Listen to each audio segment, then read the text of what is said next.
जय शिवराम मित्रांनो, सध्या तोरणा किल्ल्याचा ट्रेक चालू आहे माझ्या पाठीमागं त्या साईडला दाखवतो एक मिनिट।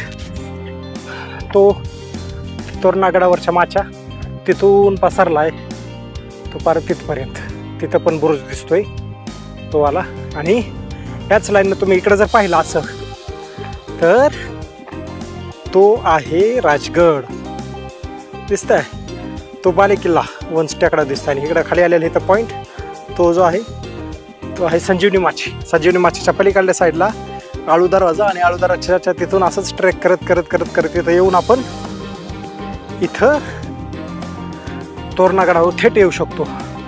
तर तोरणागडावरच्या त्या माचीवर आणि इकडे संजीवनी माचीवरून आपण तोरणागड ते राजगड हा प्रवास मधल्या मार्गे सध्या पण करू शकतो। बरेच ट्रेकर्स त्या मार्गे पण जे की दोन्ही किल्ले एकदाच घेतात थांबून वगैरे मुक्कामी करून, तर त्या ट्रेक मार्गाने येऊन ट्रेकिंग करतात।